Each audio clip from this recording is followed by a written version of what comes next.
So I'm doing another, so the version I post, this is the problem that I posted in the discussion forum right after the post somebody else made. So here's the textbook version of that question number 12 in WebAssign. This is on page 103, number 14.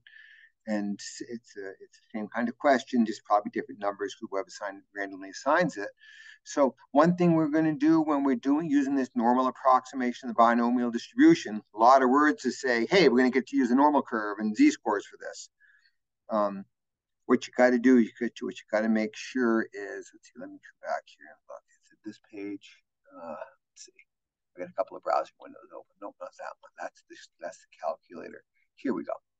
So this is what I posted in the discussion forum.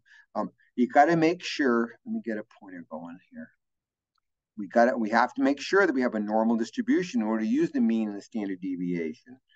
Do this. Remember back in chapter 3, in that first exam, I asked you to run an outlier test. And if it was a symmetric distribution, you wanted to use the mean and standard deviation as a measure of center and spread. And if it wasn't a symmetric distribution, we wanted to use the 5-number summary. Well, now what we're doing is we want to be able to use the mean and standard deviations. So we got to make sure it's normal. And the way you check and see if it's normal, and Dr. Stevens has this in this section, is kind of a 2-sentence kind of thing. It takes your sample size times the probability of success. And if that's bigger than 5, and 68% of 200 certainly is bigger than, 10% of 200 is bigger than 5. So that's good.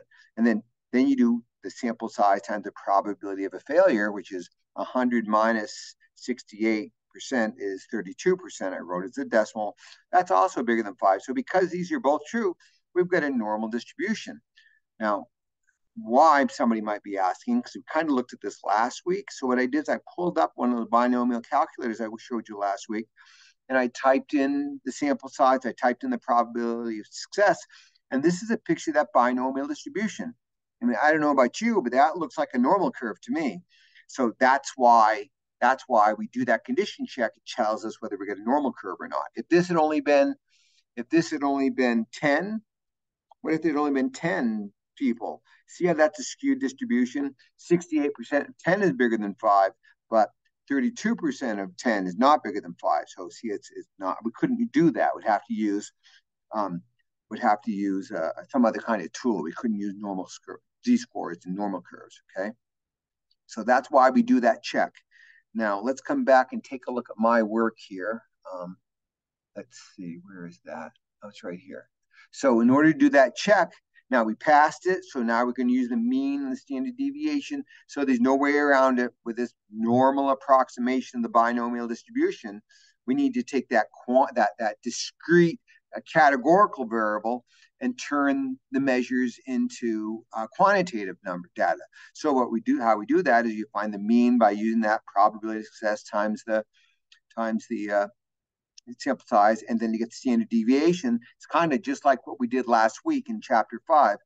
You take the success times the sample size. See, that's what I already did that, got 136. Now I'm going to multiply that by 0.32, and I got 43.52, and I took the square root of that, and of course I rounded. So that's the new standard deviation.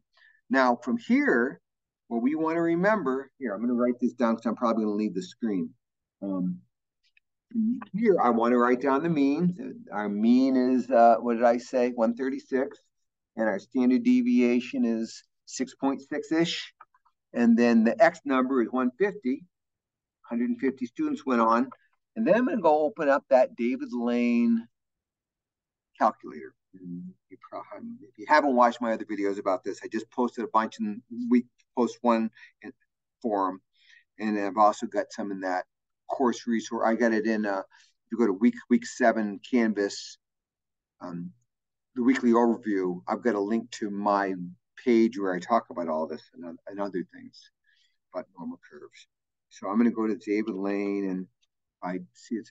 If you've just Googled David Lane normal, I've got this linked in Canvas in the course resources and like online tools or something like that. But you can also just Google David Lane normal, and make sure you add the word normal, because David Lane was a white supremacist who, not a nice guy. He died in jail a few years ago. So you just don't want to go looking at his stuff. what he posted about. So then here's my normal curve calculator. I'm not on the standard normal curve because I haven't calculated. I mean, I know I did calculate a z-score, but we don't have to. We can just type in our mean of 136, type in the standard deviation of 6.6, and then I want to know how likely is it to get more than 150 students? Is that an unusual result? And if we look at it, see what it did, it gave us the probability. Remember, you got to do area from a value, so we're looking for a probability. Probability means area. And then it's a calculus idea. If you want to talk to me about it, let me know. I won't freak anybody out here. So then above 150 is that little area there, and that's that probability. And yeah, that probability is less than 5% or less than 0.05. So something unusual is happening in Heavenly High based on this sample, based on this data. I mean, could we direct it? I mean, I don't want to go on. I don't want to digress. Based on these numbers, we can make that decision, which is the same as you looking at the z-score, right? If you looked at the z-score, that's more than 2 standard deviations away from the mean. It's unusual. Something happens. So it's unusually high if only 68% are going on. And in all the public schools, only 68% of the students are continuing on, and Heavenly High is a 75% rate. That's far enough away from the middle to say something's happening. Okay, something special is happening at Heavenly High. Could be a good year till that happens. Anyways, I digress. So I hope that helps. Please, I mean, you can use the calculator on tests, on the exam. All you've got to do is screen capture a result. Make sure you indicate the answer and paste that into a document, and you can send me that. If it's a show your work question, if it's a WebAssign question, do it, use it. Okay. So hopefully that helps. I mean, try some more questions using the calculator. Do some ones I mean, any of these, anything you got that you have done out of WebAssign works. You can also do any of these ones with a start exercise from the book. I've got a video I just posted in chat in the first post about doing this problem with that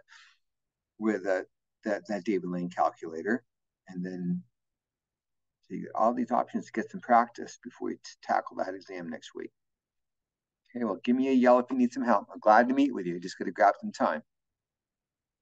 Remember, how you get time with me is you're going to go to I get that link right on the front page of the course, and Calendarly will kick you out here. Well, it kicks you out to here, actually.